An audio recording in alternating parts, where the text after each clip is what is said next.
وہی ایک different version ہے. اب یہ جو ڈفرینٹ ورژن ہے یہ عمران خان صاحب سے ملاقات کرے ون آن ون, سلمان اکرم راجہ صاحب کو ملنے نہ دیا جائے, نیاز اللہ نیازی صاحب کو ملنے نہ دیا جائے, شعیب شاہین صاحب کو ملنے نہ دیا جائے, گنڈا پور صاحب کہیں اور ملاقات کریں, رابطے کریں, اجازت لیں, پرمیشن ملے, گنڈا پور صاحب اس کے بعد ملاقات کرنے آئیں, اور بیرسٹر سیف کے بارے میں ہمیں نہ پتہ چلے کہ بیرسٹر سیف عمران خان صاحب سے ملاقات کرنے آ رہے ہیں, اور پھر پتہ چلے کہ ان کی ملاقات ہو رہی ہے اور گنڈا پور سے پہلے ہو رہی ہے. گنڈا پور صاحب انتظار کر رہے ہیں کہ بیرسٹر سیف کی اور عمران خان صاحب کی ملاقات ختم ہو جائے. تو بیرسٹر سیف جو ہیں وہ ان قوتوں کے نمائندہ قرار دیے جاتے ہیں. اب ان قوتوں کا نمائندہ بیرسٹر سیف, جس کے بارے میں پاکستان تحریک انصاف والے کہتے ہیں کہ یہ وہاں کا نمائندہ ہے, اب وہ عمران خان صاحب سے ان حالات میں ملاقات کر رہے ہیں جن میں اوورسیز پاکستانیوں کی ایک ملاقات ہوئی, کھل کے ڈسکس ہو رہی ہے.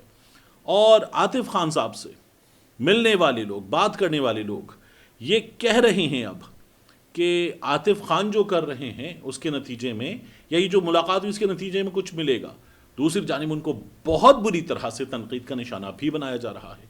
یہ سب کچھ چل رہا ہے. ان حالات میں بیرسٹر سیف کی ملاقات ہونا عمران خان صاحب سے, اعظم سواتی صاحب کی ملاقات ہونا, سواتی صاحب وہ جو صبح 7 بجے پہنچا دیے گئے تھے کہ جائیں عمران خان صاحب سے بات کریں. تو میں بار بار کہتا ہوں نا, کچھ تو ہے جس کی پردہ داری ہے. اس شعر کو کسی نے بدل کے کہا تھا, بھینس کی پچھل بے سبب نہیں غالب, کچھ تو ہے جس کی پردہ داری ہے. تو بیرسٹر صاحب ملاقات کر رہے ہیں, کیا ہوگا ملاقات میں ہمارے سامنے نہیں آئے گا. ابھی بیرسٹر صاحب پیغام لے کر گئے ہیں اندر, یا اندر سے پیغام لے کر جائیں گے باہر کسی کے پاس, یا دونوں کام ہوں گے. اندر ایک پیغام پہنچائیں گے, عمران خان صاحب کا جواب واپس پہنچائیں گے, اس کے بعد کیا ہونا ہے ہمیں نظر آئے گا.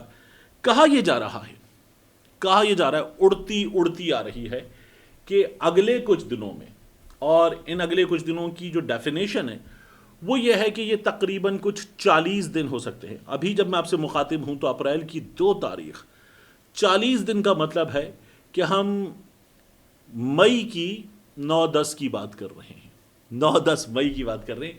اس کے آس پاس somewhere around that date Yasmeen Rashid Sahiba اور بشرا بی بی صاحبہ, ان لوگوں کی ممکنہ طور پر ضمانت ہو جائے گی. یہ کہا جا رہا ہے. عمران خان صاحب کے کیس میں عدالت میں معاملات آگے بڑھیں گے, چیزیں آگے بڑھیں گی, ان لوگوں کی ضمانت ہو جائے گی, یہ کہا جا رہا ہے. یعنی کہیں نہ کہیں کچھ نہ کچھ رابطے ہوئے ہیں, باتیں ہوئی ہیں, چیزیں چل رہی ہیں, اور ان چیزوں کے نتیجے میں یہ ہمیں ہوتا ہوا نظر آئے گا. دیکھتے ہیں. اگین یہ تمام کی تمام قیاس آرائیاں ہوتی ہیں اور کچھ خبریں باہر نکلتی ہیں, ڈاٹس کنیکٹ کیے جاتے ہیں, اس کے بعد یہ بات ہوتی ہے. بٹ وی نیڈ ٹو سی کہ اراؤنڈ 40 دن 45 دن یہ ہوتا ہے یا نہیں. پلس مائنس 5 ڈیز آپ کر لیجئے 9-10 مئی میں, وچ مینس 15-5 اس کے آس پاس کچھ ہوگا. تو یٹ ٹو سی. اس سے پہلے بھی اس طرح کے دعوے کیے گئے ہیں. یاسمین راشد صاحبہ کا نام ہمارے بہت سے اینکرز نے ٹویٹر پہ آ کے اتنا یاسمین راشد لکھ دیا, تو اس کا مطلب ہے کچھ ہونے جا رہا ہے. کچھ بھی نہیں ہوا. تو اب بھی خبریں ہیں, دیکھتے ہیں کیا بنتا ہے. بٹ اب کی بار خبریں ذرا زیادہ زور و شور سے آ رہی ہیں کہ کیا ہوگا. بلوچستان کے جو حالات ہیں نا, خیبر پختونخوا سے زیادہ سنگین حالات. ان حالات میں ایک چیز یاد رکھیں کہ یہ کہا جا رہا ہے کہ سیاسی طاقتوں کو بلوچستان میں بٹھا کر ایک رول پلے کیا جائے, اور اس میں میاں نواز شریف صاحب ایک رول پلے کریں. میاں نواز شریف صاحب کے اس رول پر بات ہو رہی ہے کہ اس سے کچھ چیزیں سامنے آئیں گی. اب آئیں گی یا نہیں آئیں گی, میں آپ کے سامنے ایک چیز رکھ دوں. دیکھیے, وی نیوز پر عارف ملک صاحب نے خبر دی ہے, اور عارف ملک صاحب اپنی خبر میں کہتے ہیں, اچھے صحافی ہیں, نامور صحافی ہیں, وہ کہتے ہیں کہ میاں نواز شریف صاحب آج کل جاتی امرہ میں پارٹی سمیت دیگر لوگوں سے ملاقاتیں کر رہے ہیں. کچھ روز قبل جو ان کی ملاقات ہوئی تھی میاں رؤوف عطا صاحب سے بھی, اور اس کے علاوہ بلوچستان ہائی کورٹ بار کے صدر سے بھی, تو ان ملاقاتوں کا بھی حوالہ ہے. اعظم نذیر تارڑ صاحب ان ملاقاتوں میں موجود تھے. کہا یہ جا رہا ہے کہ میاں صاحب بلوچستان جائیں گے عید کے بعد. عید ہو گئی, یعنی میاں صاحب اگلے 8-10 دن میں ممکنہ طور پر بلوچستان جائیں گے.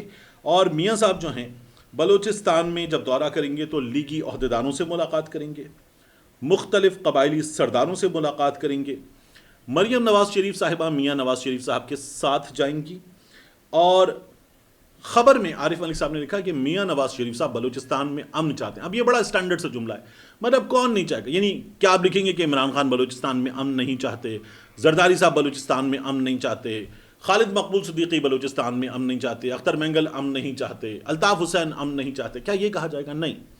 تو یہ اسٹینڈرڈ سا جملہ ہے، اور یہ بھی کہا جا رہا ہے کہ یہ یاد رکھیے گا، یہ بعض صحافی، میں عارف ملک صاحب کو اس لسٹ میں نہیں رکھ رہا، لیکن مسلم لیگ نون کی حمایت اور میاں نواز شریف صاحب کے حق میں بات کرنے والے بعض صحافی کہہ رہے ہیں کہ میاں صاحب ایک ایسا رول پلے کریں گے جس میں عمران خان کو ساتھ بٹھانا پڑے گا، تو میاں صاحب اس کے لیے بھی کام کریں گے۔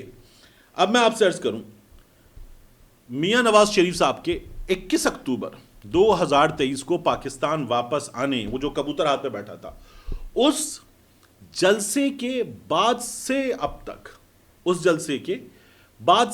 میں آپ سے عرض کروں کہ میاں نواز شریف صاحب جو ہیں، وہ ہمیں پتہ چلا کہ الیکشن کے کچھ دنوں کے بعد کہ اب میاں صاحب متحرک ہوں گے، نہیں ہوئے۔ پھر ہمیں کہا گیا کہ میاں صاحب 28 مئی متحرک ہوں گے، ایک چھوٹا سا ایونٹ ہوا، نہیں ہوئے۔ پھر کہا گیا میاں صاحب 14 اگست کے بعد ایکٹیو ہوں گے، نہیں ہوئے۔ پھر اس کے بعد کہا گیا میاں صاحب ایک اسلامک ایونٹ تھا، مجھے ابھی یاد نہیں آ رہا، اس کے بعد ایکٹیو ہوں گے۔ پھر کہا گیا کہ میاں صاحب نئے سال میں ایکٹیو ہوں گے، نیا سال آ گیا۔ پھر اس کے بعد کہا گیا کہ میاں صاحب آپ دیکھیے گا 8 فروری کے بعد ایکٹیو ہوں گے، نہیں ہوئے۔ میاں صاحب رمضان کے عید کے بعد ایکٹیو ہوں گے، اب یہ کہا گیا۔ یہ میں نے پہلے بھی کہا تھا آپ سے، یہ جو سم ہوتی ہے نا، جب آپ اپنے فون سے نکال دیتے ہیں اور کوئی اور سم ڈال دیتے ہیں تو بار بار اشتہار آپ کو نظر آتے ہیں ٹی وی پہ، سم واپس لگاؤ، اتنے فری منٹس، اتنے ایس ایم ایس، یہ والا بنڈل پاؤ، وہ سم ایکٹیو کرو۔ تو میاں صاحب ایکٹیو ہوں گے، یہ بار بار دعویٰ کیا تھا، مطلب میاں صاحب نہ ہوگا کسی نیٹ ورک کی سم ہوگا، ہر تھوڑے دن کے بعد ایکٹیو کرو، اتنے دن سے رکھی ہوئی سم لگا لو۔ میاں صاحب ایکٹیو ہوں گے، کیا کریں گے؟ یہ جو دعوے ہو رہے ہیں، خیبر پختونخوا بھی جائیں گے، ملاقاتیں بھی کریں گے، پشاور میں کچھ جگہوں پر ورکرز کنونشن کریں گے، میاں صاحب خیبر پختونخوا میں جلسے بھی کریں گے۔ اب یہ جو خبر آئی نا کہ میاں صاحب خیبر پختونخوا میں جلسے بھی کریں گے، سندھ بھی جائیں گے، میاں صاحب سندھ بھی جائیں گے، اور یہاں پر بھی ملاقاتیں وغیرہ کریں گے، پولیٹیکلی ایکٹیو ہوں گے میاں صاحب، اور میاں صاحب خیبر پختونخوا میں جلسے کریں گے۔ اس موقع پر پرویز خٹک باقاعدہ طور پر شامل ہوں گے، ایک دو اور لوگ شامل ہوں گے، اور میاں صاحب جو ہیں وہ مسلم لیگ نون کو خیبر پختونخوا میں مضبوط کریں گے۔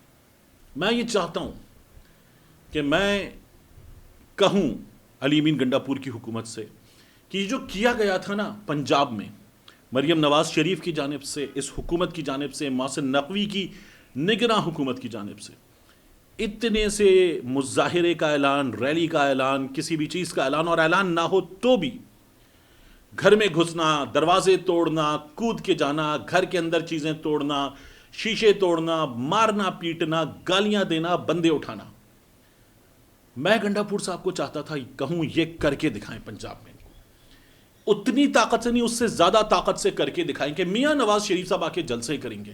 اب آپ گھسیڑیں گھروں میں پولیس، اور گھروں میں پولیس گھسے، فرنیچر توڑے، دروازے توڑے، شیشے توڑے، کھڑکیاں توڑے، گاڑیاں کھڑی ہوں کار پورچ میں، گاڑیاں توڑے، گملے توڑے، اور پھر اس کے بعد ایسی کی تیسی کر کے مین گیٹ توڑ کے پولیس والے بندے نکال کے فوٹیجز آئیں، وہ کر کے دکھائیں، کارکنوں کے گھروں میں گھسیں۔ میں چاہتا ہوں یہ سب کچھ کہوں گنڈاپور سرکار سے، اور یہ بھی کریں، یعنی جس طرح سے پنجاب میں ہوا کہ چھوٹے چھوٹے بچوں کو، نواسوں کو، پوتوں کو مارا پیٹا گیا، دادی نانی گزر گئی، وہ بندہ اوپر چڑھا ہے، اس کے پیچھے پولیس والے کودے، اور وہاں سے وہ جب چھت سے نیچے گرا جان سے چلا گیا۔ خیبر پختونخوا میں میاں نواز شریف، مریم نواز، ان کے لوگ آئیں، ایک ایک کارکن کے گھر میں، ان کے کارکن بھی بہت تھوڑے وہاں پر، گھروں میں پولیس گھسیڑیں اور ایسی کی تیسی کریں جو انہوں نے پنجاب میں کیا تھا۔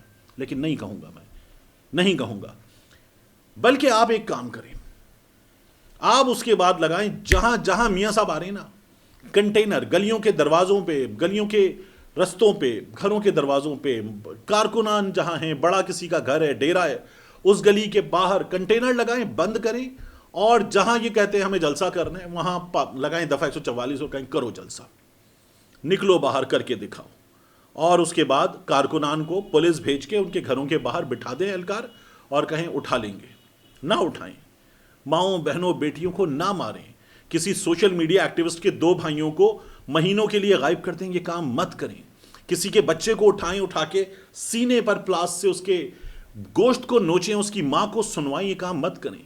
کسی کی بوڑھی ماں، 100 سالہ ماں، 2 بھائی MNA، ان لوگوں کے گھروں میں یہ کام مت کریں.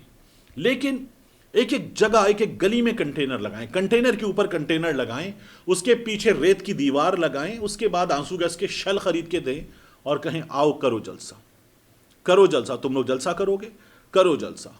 اس کے بعد ان لوگوں پر دفعہ 144 لگا کر پورے ان کو صوبے میں احساس دلائیں کہ جو انہوں نے کیا تھا نا وہ کیسے ہوتا ہے، اور اس کے بعد کہیں کہ آؤ جلسہ کرو. یعنی برابری کا کہ نہیں جی اگر تم نے غلط کیا تو ہم بھی غلط کر دیں گے، تو تم میں ہم میں کیا فرق رہ گیا، کوئی ضرورت نہیں ہے. مطلب آپ کو عمر ایوب کی پیٹھ یاد ہے، آپ کو یاسمین راشد کی 9 مئی سے پہلے کی بات کروں میں، یاسمین راشد کی گاڑی یاد ہے، پولیس بھی کارکن بھی مل کے توڑ رہے تھے، وہ وکیلوں کی، خواتین وکیلوں کی گاڑیاں جن پر پولیس والے حملہ کر رہے تھے وہ یاد ہے. ان لوگوں کو خیبر پختونخوا میں آ کر پولیٹیکل ایکٹیویٹی کرنی ہے، نہ توڑیں ان کے گھر، نہ اٹھائیں ان کے بچوں کو، نہ ڈرائیں ان کی ماؤں کو، دھکے مت دیں ان کی ماؤں کو. لیکن ان کو پھر آپ کنٹینر لگا کے بتائیں، ان کو آپ کنٹینر کے اندر ریت بھر کے بتائیں، ان کے گھروں کے باہر ان کی گاڑیاں اٹھا لیں اور واپس کریں ان کو، اور ان کو بتائیں کہ آؤ کرو جلسہ. آنسو گیس کے شل ماریں اور کہیں کرو جلسہ. تم لوگ جلسہ کرو گے، ہم نے ان حالات میں ریلیاں بھی کر کے دکھائی ہیں، آؤ کرو جلسہ. اپنے صوبے میں ان کو کم از کم وہ مزہ ضرور چکھائیں جو انہوں نے آپ کو پورے پاکستان میں کر کے دکھایا.